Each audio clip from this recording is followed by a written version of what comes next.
mute. So your best bet's to leave it here. Until he starts. Right. Okay. So what you can Do we do, have people going into it yet? we're gonna get rid of the fire, I guess. Come on in. I don't I'm know. looking We're now. There he Yeah, is. Yeah, he's on. Well, Hey, good afternoon, everyone. How you doing? Kurt, how are you? It's Patty. Patty, nice to hear from you again. Hope everything's well down there. It is so much. I'm grateful that you're going to be with us today. We haven't gotten started yet, so I'm glad. All right. Okay. I'm going to So- introduce you in a few minutes when we do get started. All right. You want to make me miserable? Just tell me what the temperature is down there with you right now, and I'll tell you what it is here. We're probably 81. We're The probably fireplace is 45. going. keep going. We'll see if I can hear. The fireplace is going. Only on the monitors. So what is your temperature, Kurt? 35. 30. I was in North Carolina about 10 days ago, and 27 degrees every morning. Yeah. I said, okay, I'm done. But it's supposed to get up into the 50s here this weekend. So, and maybe approaching 60 on Sunday. So all is not lost. We're gonna It's be able to not see him, lost. but he's not gonna be able to see us. Okay. If you don't. We're gonna be able to see you, but you won't be able to see us. Me. That's all right. Let me maybe you on that. Actually. Let me, if you don't mind, let me try sharing my screen just to make sure I can show the slides. That's us. I know. We're not gonna do that. No, where are you? How about that? That's great. That's better than I expected. Yeah, we can see the slide too. Yeah. Oh yeah. Great. Thank you so much. I'm gonna bring him out. No, I'm gonna drop him on the screens. Let's just get him in there. Let's get him in the room. There we go. Perfect. All right. All right. Thank you so much, Kurt. We'll come back to you in just a few minutes. All right, I'm gonna leave my title slide up there. You side by side speaker.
Hey, Kurt, can you hear us?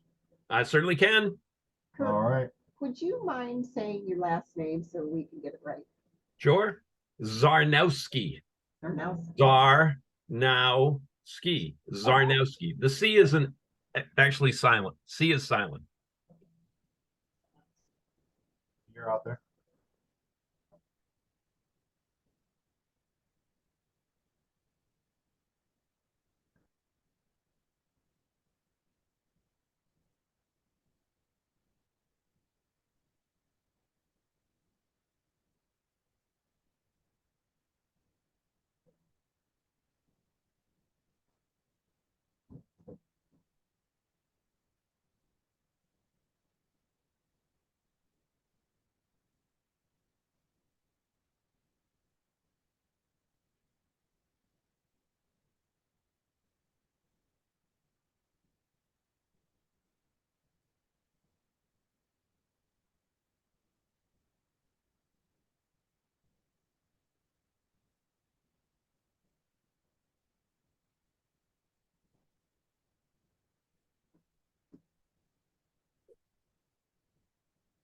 I think we're ready to start, and I want to thank each one of you coming to the Social Security retirement planning. This is something that your retirement board has been working on for a while, to bring in someone to talk about Social Security with the retirement plan.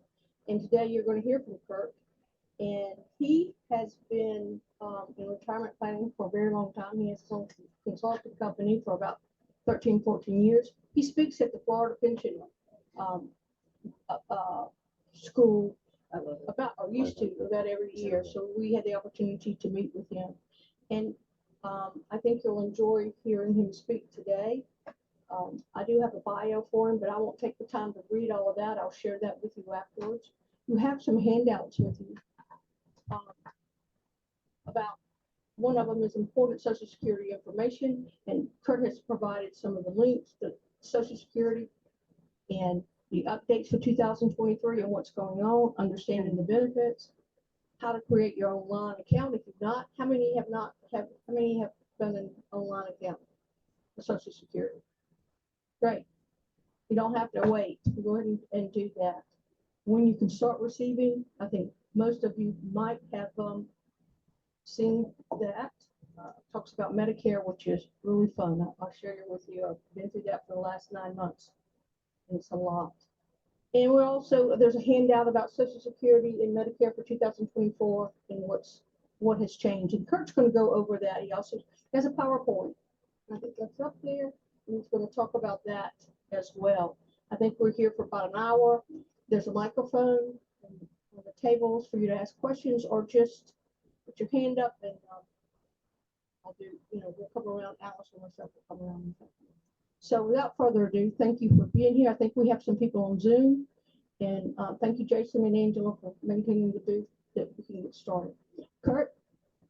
Thank you. Hey, good afternoon, everyone. Great to be with you. Yep, my name is Kurt Czarnowski, currently the principal in the Czarnowski Consulting. Now, for those one of two on the program not intimately familiar with us, always proud to say we're an international consulting firm whose world headquarters are conveniently located right here in a spare bedroom of my house in Norfolk, Massachusetts, which is where I'm coming to you from this afternoon. But don't worry, Czarnowski Consulting, our tagline is we provide expert answers to your Social Security questions. Why can I say that? Well, simple. I worked for the Social Security Administration for 34 years. And the last 20 years of my career, my job was as the communications director for the agency here in New England, which I spent the bulk of my time, as our Canadian friends would say, oot and a boot, talking to people about the Social Security program. And in my retirement, such as it is, I'm now wrapping up my 13th year of continuing to do that same type of work, largely because I enjoy the heck out of it, but also because I believe there's a real need for the information. Believe it or not, the Social Security program is now a little over 88 years old. And each and every month, Social Security pays over $113 billion in benefits to more than 67 million people. And on top of that, there's another 182 million, like you here today, who are currently out there working and paying into the program. And so what I saw during my time with the agency, and now that I'm on my own, is despite the age of the program, despite the size of the program, and frankly, despite the economic impact that Social Security has in this country today, as the title slide shows, the myths and misunderstandings that are out there about what it is, as well as what it isn't, are overwhelming. That's why I was excited to accept the invitation to spend the next 7 or 8 hours with you, very slowly, carefully, painstakingly dispel. Oh, all right. Spend about 45 minutes or so talking about some of the things I think it's important for you to know about what the program is, and perhaps equally importantly, what it isn't. And why it's so important these days, simple 2 words: baby boomers. 75 million of us storming towards retirement, just not starting to wake up to the fact the retirement world staring us in the face is different than the retirement world that faced our parents and our grandparents. We're starting to recognize that the Social Security program is a guaranteed stream of lifetime income. May well be a bigger part of our retirement income than we had initially anticipated, and we're struggling to catch up. So in our time together this afternoon, I want to give you some good, solid information, help you better understand what the program is, recognize what it isn't, dispel those myths and misunderstandings that are so prevalent, and set you down the road to the comfortable retirement we all hope to enjoy. The most important slide in the presentation is going to be this one. You hear me reference it on numerous occasions. Key message for me today: as you head towards retirement, you need to recognize that when Social Security was created more than 88 years ago, the program was put in place simply to provide you with a base or a foundation of income that you can definitely count on being there for you.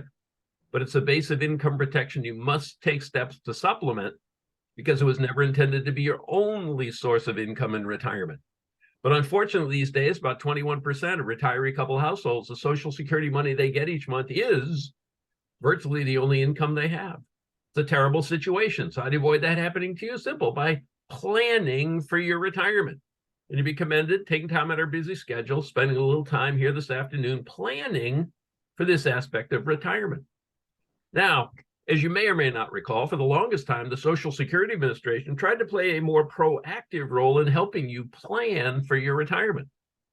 Because back in the day, Social Security used to mail out a paper document, a Social Security statement, on an annual basis to anyone who was 25 years of age or older. That Social Security statement designed to show up in your mailbox about 3 months before your birthday, providing important retirement planning information. Benefit estimates at 3 different ages: 62, your full retirement age; 70. We'll talk about why those are important ages in a second. But the other thing the statement did that was so important, it provided you with a nice year-by-year breakout of what the Social Security Administration had recorded as your work and earnings under the program. We'll see in a little bit what you collect is directly related to what your work and earnings have been. So when you get that statement each year, it was important to review the earnings history, and if a mistake had occurred, catch it and correct it, because if you didn't, have a direct impact on what you would eventually receive. But you may have noticed, hey, I haven't got one of those every year lately. What's the deal? Well, Social Security has significantly altered distribution plans for Social Security statements, and the big news is they no longer mail an annual statement to everyone 25 years of age or older. Instead, what they've done first and foremost is put in place a system whereby if you go to www.socialsecurity.gov/myaccount. Take about 15 or 20 minutes or so. Set up an individual My Social Security account for yourself.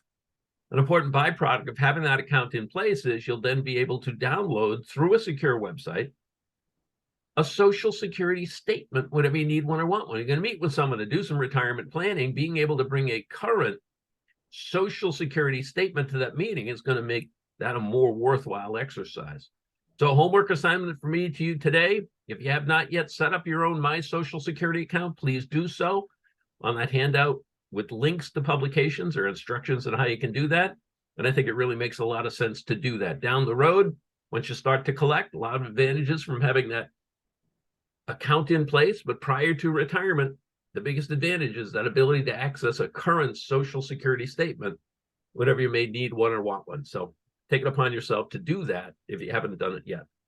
By the way, Social Security has decided to resume mailing paper statements, but it's on a very limited basis only. What they say is if you're 60 years of age or older and have not yet set up a My Social Security account for yourself, they will mail you a paper document, same old schedule, about 3 months before your birthday. But that's it for paper mailings. Excuse me, if you're under the age of 60, the only way you get a statement is by setting up that My Social Security account. But my view is even if you're over the age of 60, I think it makes sense to set up that My Social Security account because, again, you're going to do some retirement planning with someone. Being able to bring a current Social Security statement to that meeting going to make it a far more worthwhile exercise. So key message for me, you got a plan for retirement. Recognize Social Security is intended to provide you a base of income, a foundation, but it was never intended to be your only source of income in retirement. And the sooner you recognize that, take steps to supplement it, the more likely you are to have that comfortable retirement we all hope to enjoy.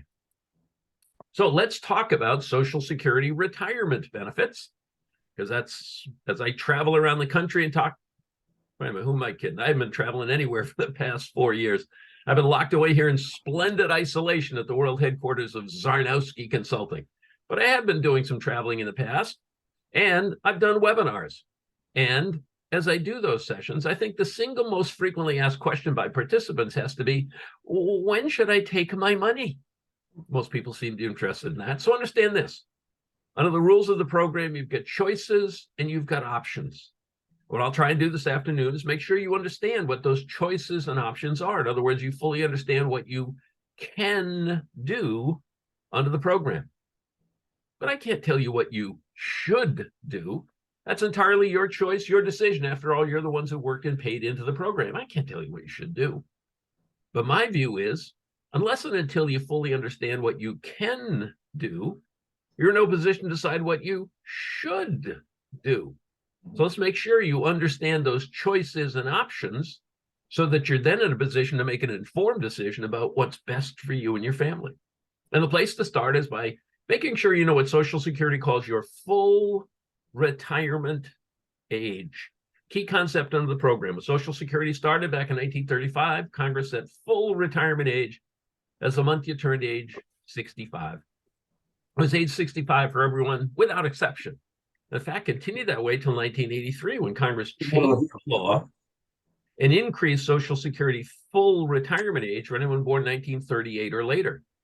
Now, this increase phased in over time and tops out that anyone born in 1960 or later has a Social Security full retirement age. That's the month he or she turns age 67. Now, understand this, collecting at your full retirement age month, it isn't your only choice. It isn't your only option. But make sure you know what your full retirement age month is based on your year of birth, because you'll see as we go through the discussion this afternoon, a lot of features of the program do flow from at least having reached your Social Security full retirement age.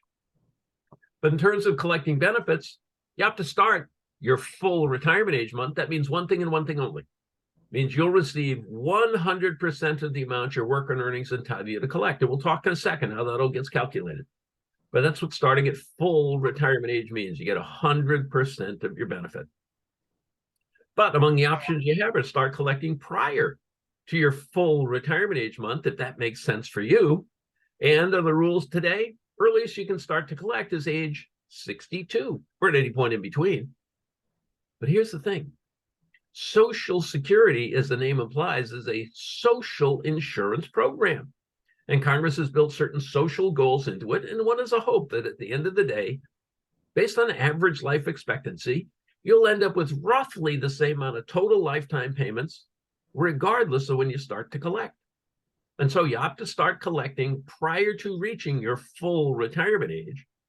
Well, then now, because you're starting sooner, in theory, then you'll be collecting for a longer period of time. You're going to find that that monthly full retirement age benefit is reduced. How much a reduction? Well, it's reduced by roughly 0.5% for each month prior to your full retirement age that you opt to collect. 0.5% per month reduction, that's roughly a 6% per year reduction by starting early, but you don't have to start right on your birthday. You don't have to start the first of the calendar year, but you opt to start at any point prior to reaching your full retirement age month. You're going to see that full retirement age benefit has been reduced by roughly 0.5% for each month you're going to be collecting. And oh yeah, by the way, it's a permanent reduction. None of those myths that are so prevalent. Too many folks I've talked to over the years mistakenly think, yeah, I know I'll start early, I'll get less, but as soon as I hit my full retirement age, my benefit will zoom back up, right? No, permanent reduction. Again, the idea being by starting sooner, well, then in theory, you'll be collecting for a longer period of time, but based on average life expectancy, you should end up with roughly the same amount of benefits over your lifetime. Now, as I mentioned, you start at your full retirement age, you get 100% of your benefit amount. But among the options you have are to wait past your full retirement age before starting. And here, if you do that, with that social insurance idea in place, if you opt to defer, well, then by starting later, in theory anyway, you'll now be collecting for a shorter period of time. So by all rights, your benefit amount ought to be increased if you wait. And it is. These are referred to as delayed retirement credits. And for each month past your full retirement age, you opt not to collect. You'll see that full retirement age benefit has now been increased by 0.2% per month. Now, 0.2% per month, that translates into an 8% per year increase by waiting. But again, you don't have to not collect for a full year. For each month past your full retirement age that you defer, that full retirement age benefit increased by that 0.2%. But here's the key thing. Delayed retirement credits only accrue from your full retirement age month until the month you turn age 70. Now understand this, under the rules of the program, you never have to take your Social Security payments. Not like there's a required minimum distribution like there is with your IRA or 401k or 403b or 457. But if you opt to defer from your full retirement age month until age 70, you'll see that full retirement age benefit increased by 0.2% for each month you've opted not to collect. You opt to wait past age 70 before starting. It's your right to do so. Excuse me, but you'll see no additional increase by having waited. So let me give you an example to illustrate what I'm talking about. Here we've got somebody with a full retirement age of 67. And at her full retirement age of 67, let's say she'd get $1,000 per month. What are the options that are available to her? Excuse me. She wants to start right at the earliest point, right at age 62. The way the reduction factor works out, she receives 70% of her full retirement age amount, a 30% reduction, meaning starting at age 62, she doesn't get $1,000 a month. No, she gets $700 per month and continuing. Well, yeah, she's getting $300 less each month than she'd receive if she waited, but the trade-off, obviously, she now gets that lower amount sooner, and in theory, will collect it for a longer period of time. At age 64, her payment would be higher. She'd get $800 a month and continuing. At her full retirement age of 67, that's when she gets that $1,000 a month that her work entitled to. But say she wants to wait 1 year, start at age 68. Well, by waiting, her payment will now be 8% higher, meaning her benefit starting at age 68, not $1,000 a month. No, it's $1,080 per month. And say she wants to wait all the way until age 70. Well, she'll see that full retirement age benefit has now been increased by 8% for each one of the 3 years that she's deferred. And it's simple interest, not compounded. but it means her age 70 payment is 24% higher than her full retirement age amount, meaning at age 70, doesn't get $1,000 a month, she gets $1,240 per month in continuing. Let's say she wants to wait all the way till age 72. Still gonna be that same $1,240, right? Because there are no additional delayed retirement credit increases past age 70. Bottom line, your choice, your decision. What are the things you ought to be thinking about? Well, you know as well as I do, I'm sure. Your health, for one, right? Longevity for a second factor. I always like to ask, do you come from a family of long livers? Or do you come from a family of short pancreases? Ha ha, it's a line out of the movie Goodbye Columbus from 50-something years ago. Can't take credit for it as much as I might like. If you need the money, you're going to keep working all those factors come into play. But the whole idea always used to be based on average life expectancy is all supposed to come out about even. And here's a news flash, life expectancy is increasing. Social Security numbers say 65-year-old man today, on average, going to live to age 84. 65-year-old woman, on average, to age 86. But even more telling to me, Social Security numbers say of today's 65-year-olds, 1 in 3 now expected to live to age 90, 1 in 7 to age 95. Which means to me, for we baby boomers, as we head on into retirement, we need to recognize that retirement could well be a period of 20, 25, or maybe even 30 or more years in length.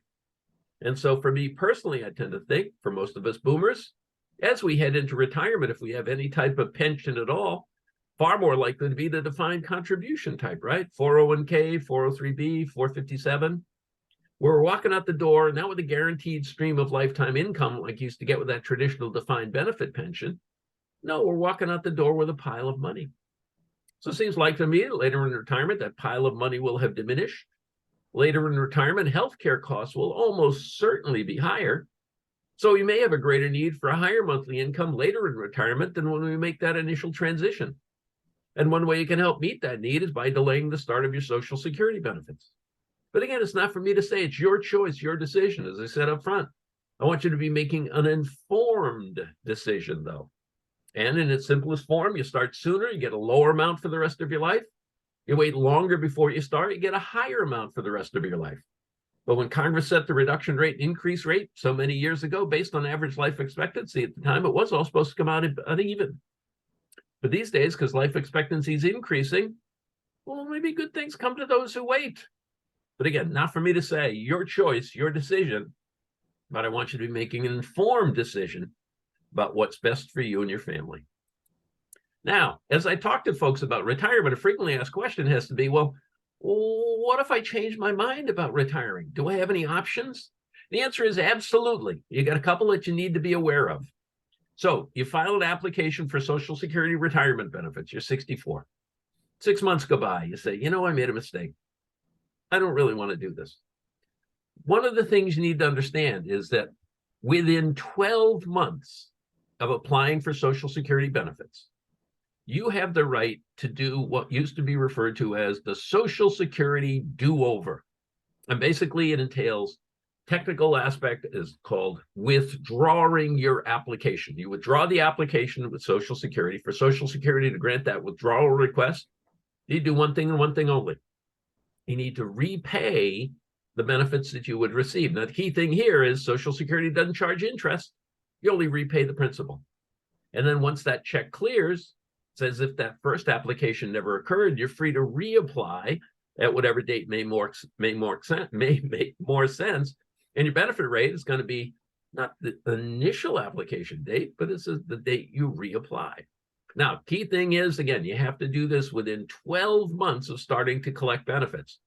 And you're limited to one withdrawal in a lifetime, but it is an option available to you to withdraw, repay, and then reapply at a later date. So that decision to collect doesn't necessarily have to be an irrevocable one. You do have that option. But what if you've collected for more than 12 months? Any options then? Well, yes.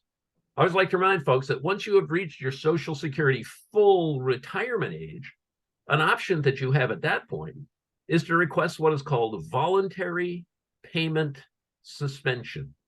And to do that, you simply call up Social Security and in essence, ask for a timeout. Say, I'd like you to hold my benefits for the time being. By doing that, because you're over your full retirement age and not collecting, you're now in the business of accruing delayed retirement credits and growing that payment amount you've been receiving by that same 2/3% per month, 8% per year, right up until age 70. The beauty of the voluntary payment suspension is it's entirely prospective. There's no need to go back and repay anything you may have received in the past. You ask Social Security to voluntarily suspend your benefits, they'll suspend them effective with the month after the month you contact them. And the other beauty is you request voluntary payment suspension, you're not locked out, if you will, from collecting until age 70. Absolutely not. You can stop and start and stop and start as many times as you might like between full retirement age and 70 as your circumstances change. Now, I don't recommend doing it a lot. It's an administrative nightmare. But again, it's an option for you after full retirement age that you can always request voluntary payment suspension, accrue delayed retirement credits, and grow that payment by 2/3% per month for each month you opt not to collect. By the way, you request voluntary payment suspension, Social Security will automatically resume your payments at age 70. You don't have to ask them to start them up again. So again, that decision doesn't have to be irrevocable. Within 12 months of collecting, you can withdraw, repay, reapply, and after full retirement age, regardless of how long you've been collecting, you have that ability to request voluntary payment suspension as a way to grow your payment going forward. So a couple of tools to keep in mind as you head on into retirement. So we talked about the when you can collect. I want to spend a couple of minutes talking about how benefits are figured. As I mentioned before, there is a relationship between your work and your earnings. We'll see in a second. It's not a perfect correlation. But in calculating your benefits, Social Security uses a formula that Congress has written right into the law. Formula is a couple of different steps. First step, they do go back and adjust all of your prior year earnings for inflation, bring them up to what they are in today's dollars. But then once Social Security has done that, they calculate your benefit by plucking out and averaging your highest, wait for it, 35 years of work under the system. That's another one of those myths that are so prevalent. Too many folks mistakenly think, yeah, it's my high 3, right? Or my last 5, like some other pension systems that are out there. Social Security benefits are calculated based on a lifetime of earnings, which these days defined as your highest 35 years of inflation-adjusted work under the system. So what happens if you don't happen to have 35 years where you've worked and paid into Social Security? You're taking time out of the workforce to raise kids, care for aging parents, or perhaps work for a while in a job where you weren't paying into Social Security. Unfortunately, there's no provision for that. There's still going to be an average of your 35 highest years of inflation-adjusted work under the system. And so if you don't have to have 35 years of something, zeros get added in for those additional years, lowers your average monthly wage, and it lowers the resulting benefit. But here's another example of Social Security being that social insurance program that I had referenced. Because in putting the formula in place, Congress has recognized that people in low-paying jobs, less likely to have a pension, less likely to be able to save for retirement during their working years. So the system is set up to help people in lower earning jobs by providing a retirement benefit, which is intended to replace a higher percentage of that person's pre-retirement income, somewhere in the neighborhood of 53% of what they're making at retirement. Now, for a higher earner, by all means, he or she receives more each month in absolute terms than the low earner does. But if you look at that payment represents, it's designed to replace a smaller percentage, somewhere in the neighborhood of 33%. And for the average worker these days, the Social Security payment only intended to replace around 40% of what someone's making at retirement. In no case, low earner, high earner, average earner, is the Social Security payment intended to replace 100% of what you're making. Which leads us right back to that first slide I showed you. You got to recognize the program is intended to provide you that base, that foundation, but it was never intended to be your only source of income in retirement. And you need to find ways to supplement it if you're going to have the comfortable, happy retirement we all hope to enjoy. So let me give you a couple of numbers to think about for this afternoon.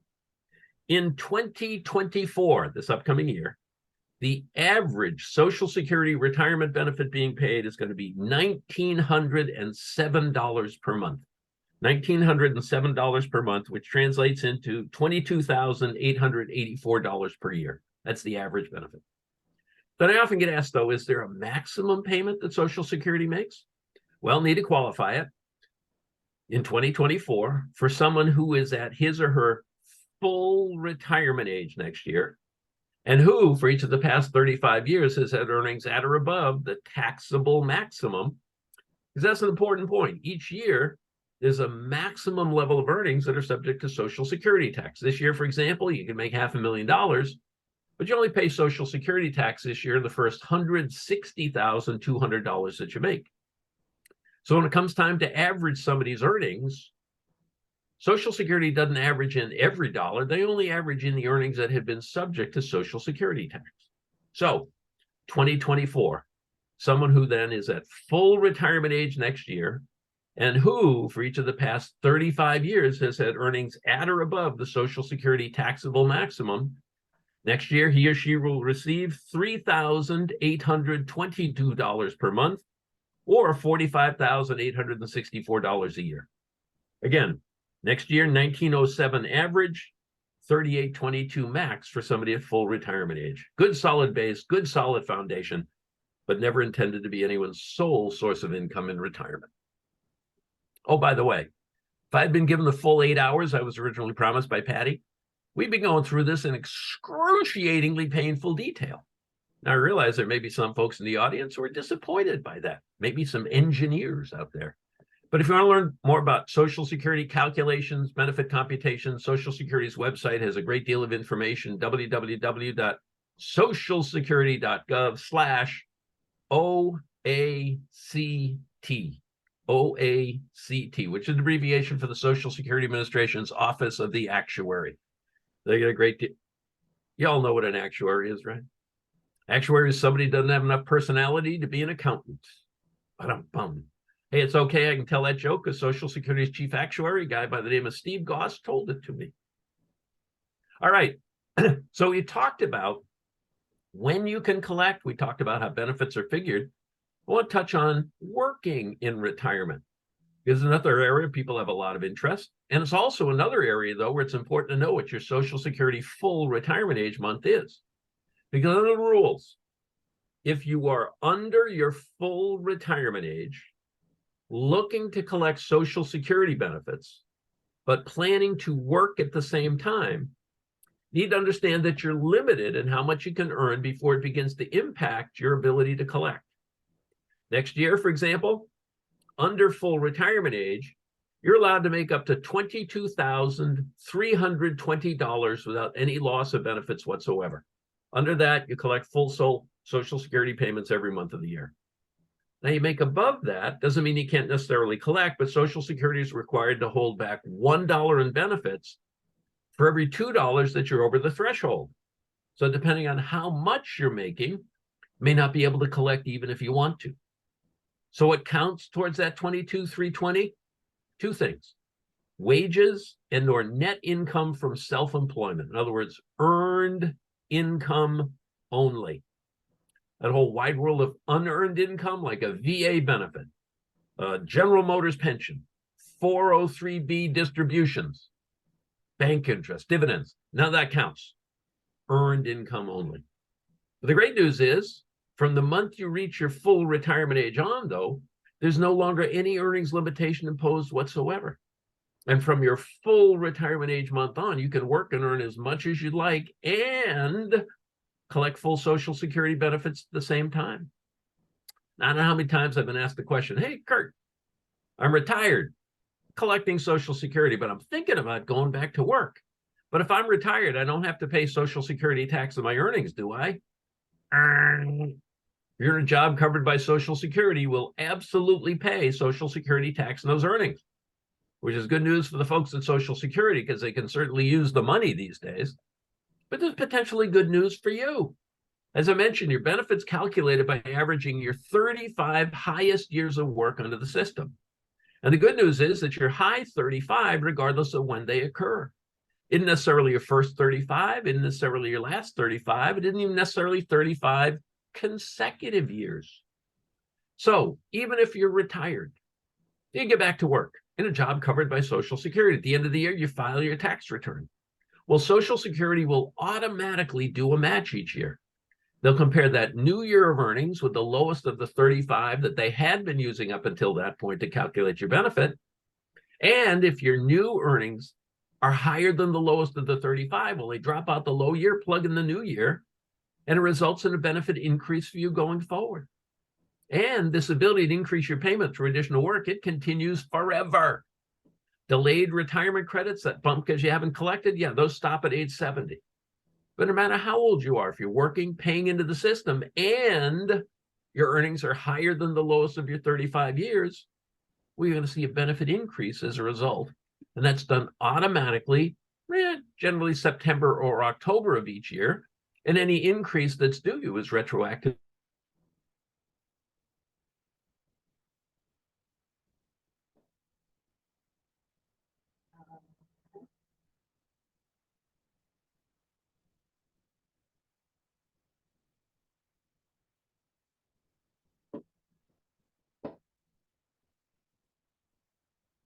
To January. Last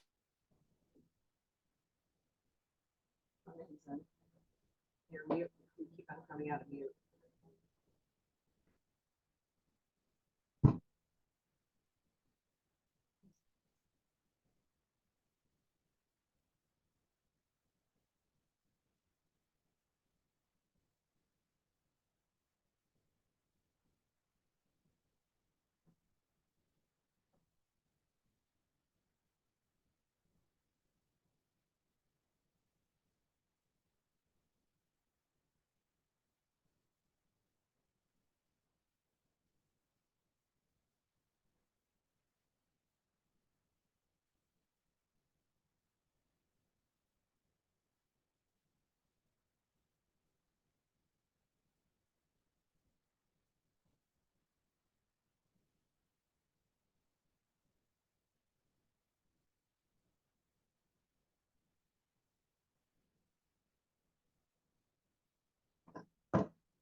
sorry about that. I don't know what happened.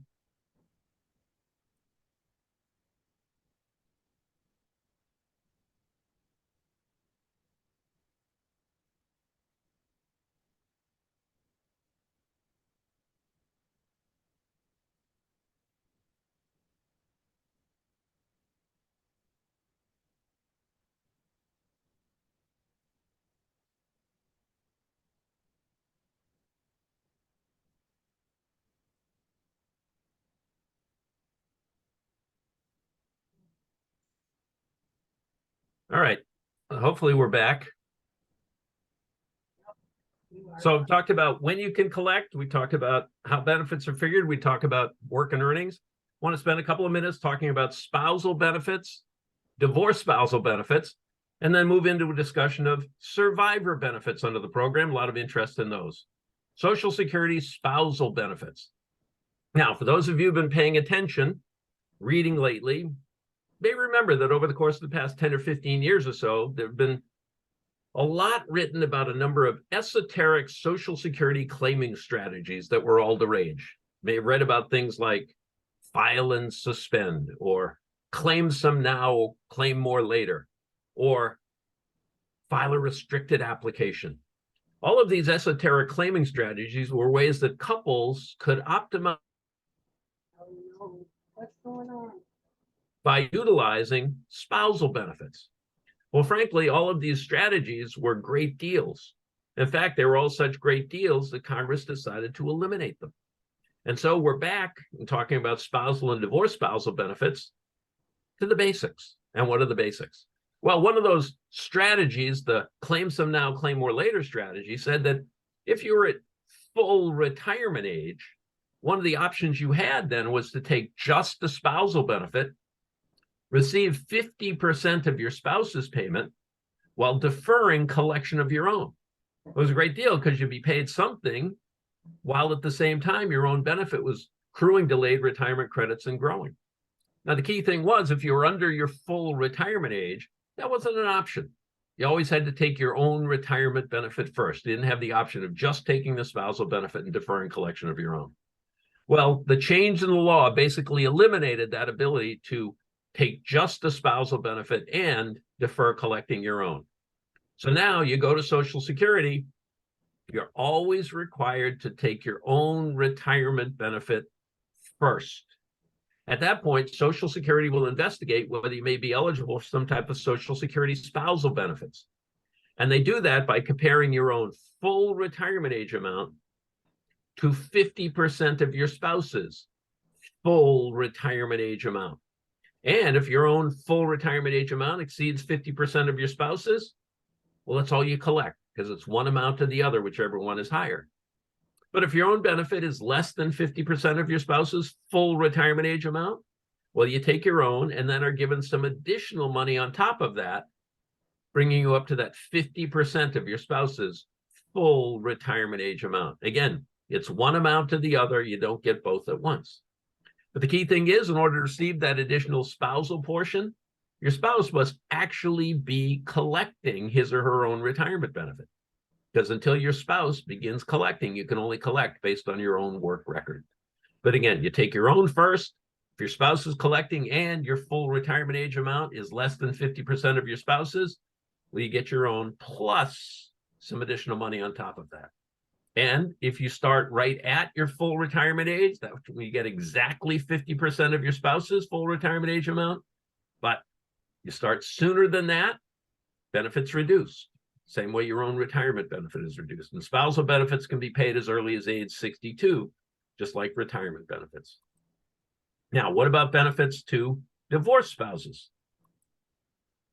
The law says to collect as a divorced spouse based on your ex's work record, well, the marriage must have lasted at least 10 years prior to the divorce. For regular spousal benefits, 1 year duration of marriage requirement. To collect as a divorced spouse, though, you have to be at least age 62 and unmarried. To collect on your ex's record, you cannot be married. Now, your ex can have remarried without impacting your ability to collect, but you cannot be married. Now, remember I said the marriage were intact. You couldn't receive anything unless and until your spouse was actually collecting. But in case of divorce, what the law says is, as long as both you and your ex are at least age 62, and the divorce was finalized at least 2 years ago, you can collect even if your ex has not yet started to receive his or her own benefits. So with all those conditions being met, what are you entitled to receive? Well, simple, it's the marriage were intact. You have to take your own retirement benefit first. If your own exceeds 50% of your ex's, you just collect based on your own work record. If it's under, you collect your own plus some additional money on top of that, bringing you up to that 50%. But again, it's one or the other, whichever one is higher. You never get both at once, and you always have to take your own first. By the way, the last bullet, with divorce spousal payments completely independent of one another. Your ex could have a whole series of 10-year marriages, and each one could potentially collect without impacting anyone else in the record. So spousal and divorce spousal benefits, but you always have to take your own first before additional money might be paid. Now, what about survivor benefits, payments to widows and widowers? Well, here the news is a little better. With survivor benefits, the payment amount is not based on 50% of your spouse's amount. No, it's based on 100% of the amount your spouse or ex-spouse was collecting at the time he or she passed away. Oh, yeah, still, or your own, one or the other at a time. You never get both at once. So, for example, you're getting $800 a month. Your spouse is getting $1,000 a month. Your spouse passes away. Well, you'll now receive an additional $200 per month, moving you from your 8 up to the 1,000 your spouse had been collecting. That's the good news. The bad news, though, is if you think about it in our example, while your spouse is alive, you're getting $1,800 a month in Social Security benefits. Your spouse passes away. Sure, your individual payment goes up, but as if your old benefit goes away because it's one or the other, not both at once. So just something you need to plan for.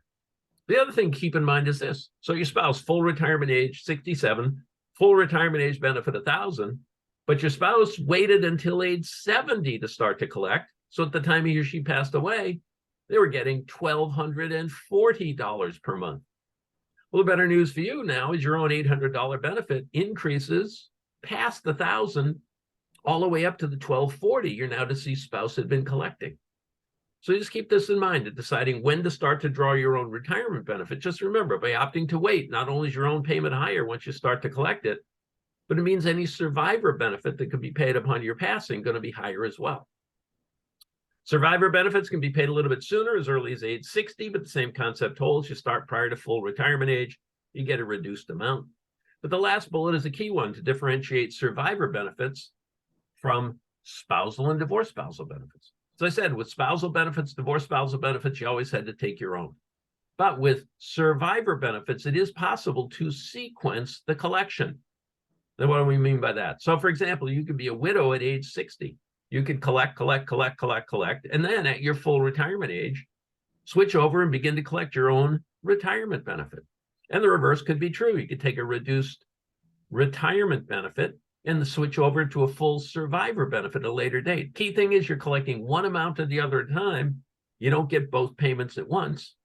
And the other thing to keep in mind is this, whether you're talking about a survivor benefit or a spousal benefit or divorce spousal benefit, if you're under your full retirement age and working, you're subject to earnings limitation we talked about a few slides ago.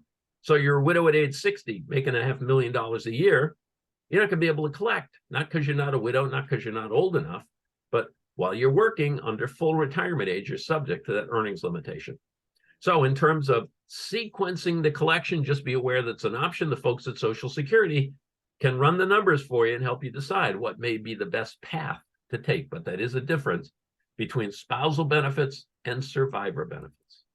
Quick reminder about taxation of benefits. Prior to 1983, Social Security benefits were completely federal tax-free. That year, Congress changed the code, said if you're a higher income beneficiary, now be required to pay federal income tax on a portion of your benefits. They set the thresholds back in 1983 as $25,000 for a single tax filer, $32,000 for a couple filing jointly. They've never indexed the thresholds.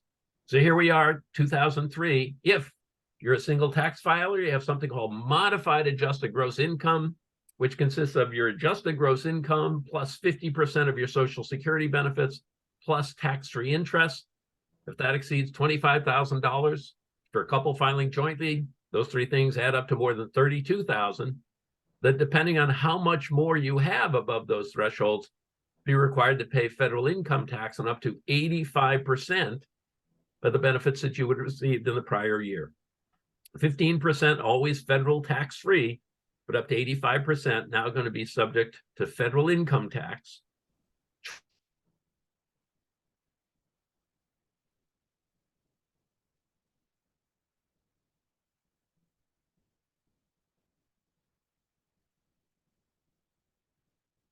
Tax at whatever marginal tax rate you fall under. End of the year. So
and open it up for questions.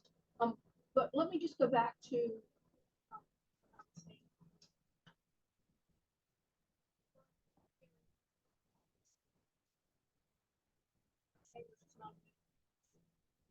available for the 5th. So we're looking to do a drop workshop here for the employees to, and what the drop means is if you are eligible for normal retirement, you can go into the drop plan. And eligible means 20 years of service regardless of age. 10 years of service with the age of 60. Those are the two. That's how you can go into what we call the drop plan. For all purposes, you retire, you still work for the city of Key West. The 6% that you pay every pay period into the pension plan comes back to you. still accrue leave and things of that sort.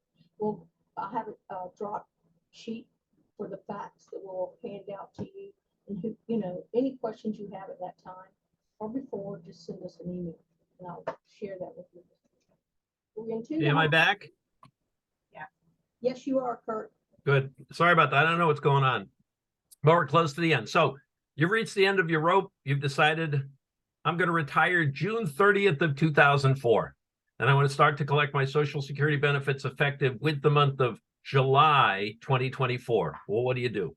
Well, understand this. Social Security can accept an application for benefits a maximum of 4 months in advance of the month you want to start to collect. So you want to start to collect effective with the month of July. That means you can submit your application for retirement benefits any point March 1st on, and ask to have your payments begin effective with the month of July.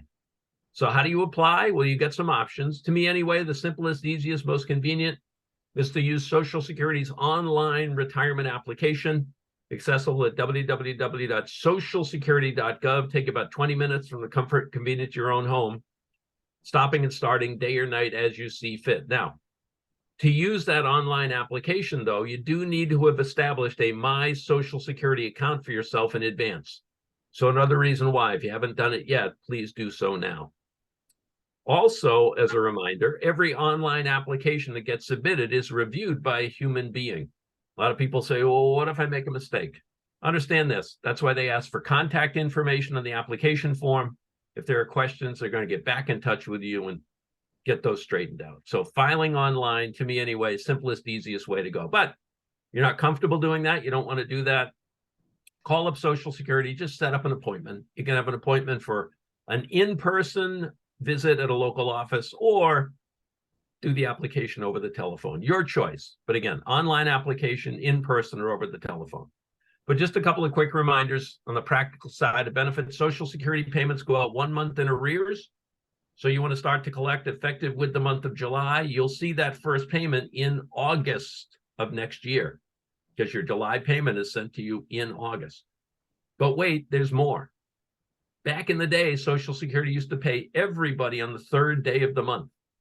But for the past 25 years or so, payments have been staggered through the course of the month based on date of birth. So just understand, if your date of birth falls between the 1st and the 10th of the month in which you were born, your Social Security payment will always be direct deposited in your bank account on the 2nd Wednesday of the month, regardless of the date.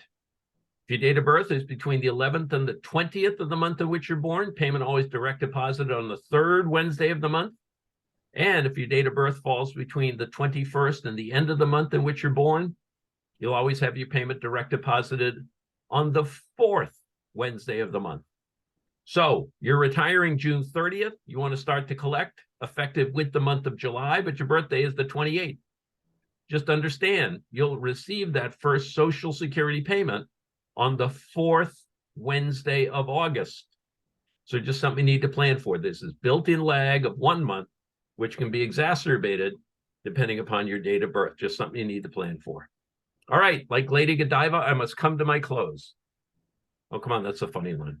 I'll open it up to questions, but I always like to end where I started, reinforcing, as you're making this transition to retirement, just remember, Social Security is a terrific program, but designed to provide you that base of income, that foundation you can count on, but never intended to be your only source of income in retirement. And as soon as you recognize that, take those steps, the more likely you are to have that comfortable retirement we all hope to enjoy. So I'll stop sharing my slides and be happy to open it up if there are questions, either in person or from over the intraweb. Angela, do we have anybody on Zoom that wants a question, or anybody here that would like to ask her a question?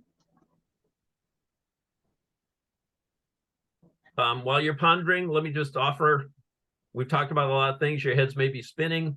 If you think of something in the next couple of days or so, get it into the folks there. They can get it to me. I'm happy to provide and answer any questions that happen to come in late. Sure, go ahead. Hey, Barbara. Hey there, I have a quick question. I didn't know if there was somebody else out there. For years we've heard there's not going to be any Social Security by the time you retire. So what are the chances of that, Kurt? Like of it Lord. just disappearing off the face of the earth? Yeah, I hope somebody would raise that. So I always like to answer that question by saying, I'm very reluctant to make predictions, especially about the future. That's an old Yogi Berra line. I love that one. Now, I also begin by referring to Mark Twain, who once said, reports of my demise are greatly exaggerated. And I think the same is true with Social Security. Reports of Social Security's demise are greatly exaggerated. And the facts are these. Each year, Social Security's Board of Trustees issues a financial report on the health of the system, in which they not only lay out the current status, but attempt to project 75 years into the future. And the 2023 report came out at the end of March, and in it, the trustees project, as currently constituted, assuming no action on the part of Congress, no change to the program, no increase in taxes, no cuts in benefits, they project that Social Security has enough money on hand to cover 100% of promised benefits each and every month between now and the end of the year 2033. And at that point forward, the report goes on to say, which a lot of people don't think about, Social Security is projected to have enough money on hand to cover about 80% of the benefits that have been promised. I always like to remind folks who say, oh, there's not going to be anything there for me down the road. Keep in mind, Social Security's primary source of income are payroll tax dollars collected from employers, employees, and people who are self-employed. So absent a complete and total collapse of the United States economy, Mad Max Beyond Thunderdome type of situation, Social Security is always going to have a revenue stream of some sort. It's never going to be nothing there. But the question is that anticipated revenue stream thought to be enough to cover 100% of the promised benefits? And the answer right now is, beginning in the year 2034, it isn't, but it is thought to be enough to cover about 80%. So the issue confronting Congress is not how you close 100% funding gap by tomorrow. No, it's how over the course of the next 10 years or so, come up with some changes to the program that close that 20% funding gap. And how do you do that? Well, if you think about it, in its simplest terms, Social Security is money coming in, it's money going out. So the issue confronting Congress and the American public about fixing Social Security is not altogether different from your own situation at home. If at the end of the month you don't have enough money to pay all your bills, you either bring some more money in or perhaps pay a little bit less out. And from the Social Security perspective, you could close that 20% gap simply by bringing in more money. Well, you could increase the tax rate, do a bunch of things. But if you do that, close the gap solely by bringing in more money, who are you going to be impacting? Well, younger folks, workers, employers. Well, you could also close that 20% gap by cutting benefits. By doing that, who are you going to be impacting? Old people like me. So I think at the end of the day, when Congress gets around to dealing with the issue, you'll see a blend, some reasonable increases on the income side, some reasonable slowdowns on the outflow side, so that nobody will feel like they've been singled out for disparate treatment. But in many ways, Social Security's problem is it doesn't face an immediate crisis. We see what goes on in Washington these days. Congress lurches from crisis to crisis, if it lurches at all. And so it's very easy for them not to deal with the issue right now because there's no danger benefits won't be paid this year, next year, or a couple of years after that. So it's really incumbent on Congress to get off its duff, deal with the issue, make some changes, reasonable changes to the program in advance so that people will be able to plan accordingly as they head for retirement. But again, don't think about it as a program in crisis. It faces some challenges, and the sooner the Congress deals with those challenges, the better off we're all going to be. Thank you, Kurt. That's good to hear. Debbie? Hi. My question is, my husband expired prior to, he was 58 years old when he passed away, and he never, claimed Social Security. So what I'm taking from this, what I heard earlier, is I would have to claim my Social Security first and then possibly get part of this. I'm sorry, could you repeat the question? You really had a hard time hearing. My husband had passed away at 58 years old, so he never claimed Social Security. Okay. Yep. So I would have to claim mine first and then Nope. maybe. No. So this is the difference. What you're talking about is the survivor benefit case for you. So an option you would have would be, and I don't, if you're still working, the earnings test applies. But for example, and this is why you want to talk to the folks at Social Security, they can give you benefit estimates for what you could collect based on your own work record and as a widow. But you would have the option of, for example, starting your own retirement benefit early, collect, and then at your full retirement age, switch over and begin to collect the full survivor benefit. Or you could start to collect the survivor benefit early, collect, and then, for example, at your full retirement age, switch to your own, or in fact, wait until age 70 to apply for your own and switch over at that point. You never collect both benefits at once, but in survivorship cases, widows and widowers, you do have that ability to sequence the collection, to take one and then the other. Whereas with spousal and divorced spousal benefits, you do always have to take your own retirement benefit first. But you want to talk to the folks at Social Security, ask for benefit estimates. They can provide you with a document that's called a benefit matrix. And that lays out on a month-by-month basis what's payable to you, side by each, as my Canadian friends say, to what you could collect each month as a widow, or what you could collect based on your own work record, and they'll help you decide which path is probably the better one to pursue. Thank you, Kurt. We have Elizabeth has a question, and then Barbara, we'll get to you. Hi, good afternoon. Thank you for your discussion. I just wanted to know, is our pension benefits taxable income? So I'm no tax expert, but I believe they are. So yes. Absolutely. Now, not in Florida at the state level, because Florida doesn't have any state income tax, but pensions, Social Security benefits at the federal level, on the Social Security side, depends on those income thresholds I talked about. But I believe, yes, indeed, but I'm no tax expert. Yes, they are. You don't pay tax on them until you draw, but yes. Barbara. From Zoom, we have Barbara has another question. Sure. It was more of a curious question. I'm kind of curious, given I'm trying to think of the words to use, but COVID sure did hit our elderly population hard. And I'm wondering if that took any pressure off of what's left in the pot for the rest. Well, and that's the beauty.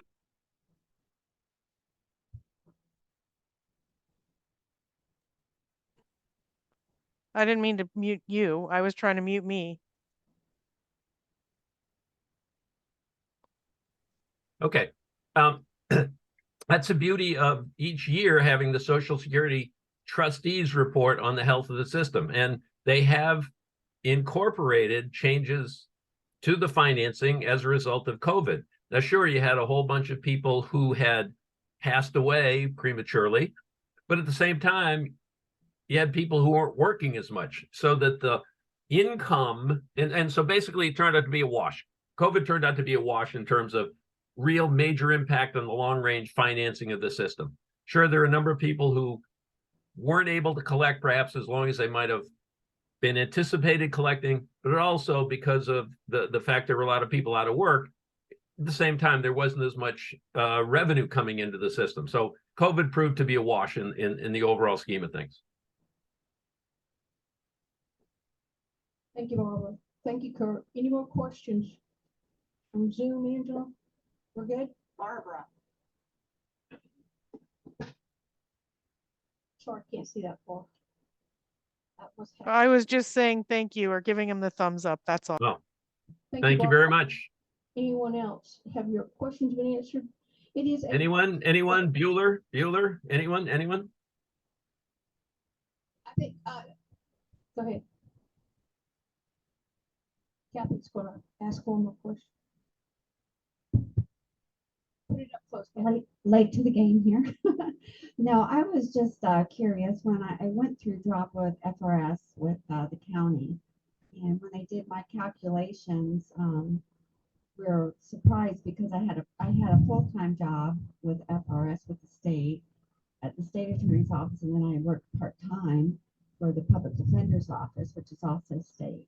But for some reason, the public defender's office earnings that I had weren't in the calculation. And when they looked at it, they said that's because one was under Catherine M. Peters and the other is Kathy M. Peters. And my social security card is Kathy M. Peters, but my birth name is Catherine Marie Peters. So, but my question was that I was wondering why they didn't just go by my social security number. And I wonder if that's something I need to look at with the social security benefits. So have you gotten a social security statement lately? Actually, I had been getting them in paper, but just until this workshop, I didn't realize that once you hit a certain age, you had to go and get the online electronic. Yeah, But- so basically I think what you need to do is figure out, take a look at the statement, see what your social security earnings are, and if they look right to you, it's not a social security issue. That, you know, with social security anyway, it's based on the number less than your name, less so than your name. That's what I was hoping, yeah, because when my paper statements, from what I recall, just had an amount for earnings for that particular year. Mhm. Not show a breakdown of what went in at my social security statement. So I just wanted to know if I needed to look into that and get my social security card corrected, or I've had this, I'm 65 now, so I've had the Kathy M. Peters all this time, and I just didn't want it to mess up my social security. Yep. Get your Yep. security. Yeah, card. and so basically, with lots of people, you know, if you had your maiden name was one thing and now you called yourself, you know, Shirley Jackson or some totally different name, that might cause some problems. But most of the time, if it's a maiden name versus a married name and the things are close, that doesn't really cause a problem. Okay, all right, thank you. Okay. Thank you. Anyone else? Well, Kurt, we'll take the opportunity to say thank you for your time. And Social Security as well as Medicare is not easy, but I think he's given us a lot of information to look at. With the card, Kathy, I can assure you I had the issue. I was a PATTI for many years. South Carolina couldn't get the birth certificate correct, so I had to go to PATTY after 60 years of being a mom. So get the Social Security card corrected. Anybody else that have further? Again, I know you're all busy. You took the time to be here, and I thank you. Let me go back to February the 5th is a drop workshop. I'll give you the dates and times in the next week. And then February the 6th is another pension meeting that's going to talk about offline things. So if you'd like to attend, we'll make sure you see that on the website as well. This is recorded. What we put out there, I'll get with IT to make sure it's out by Monday. You know, we talk about Social Security and it's a percentage. It's never going to be 100%. So is your pension benefit with the city of Key West. It is not going to be 100% of your pay. You're vested after 10 years, 100%. So let me just give you an example. Right now, you get 20 years of service with the city of Key West. We're at 2.5 benefit factor, 2.5% benefit factor. For 20 years, you're about 51% of your pay. And some of the things we look at is can the board or the city afford to go a percentage higher? You are paying 6% right now. Can you go 7%? And what does that do as a benefit? We're going to be talking about that. We're going to be talking about retiree COLAs and tiering those. So that's some things that you might want to you know, tune in about and give your opinion. But the retirement benefit now, 20 years of service, is about 51% of the pay. Go to 10 years of service, it goes down. It's half of that. So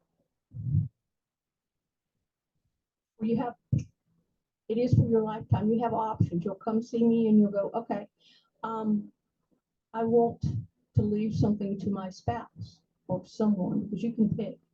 And the calculations will be done by our actuary, and that's based on the years of service and your the individual's age and your payroll and in a certain thing. So you have a lifetime to your death. You can choose, that's option one.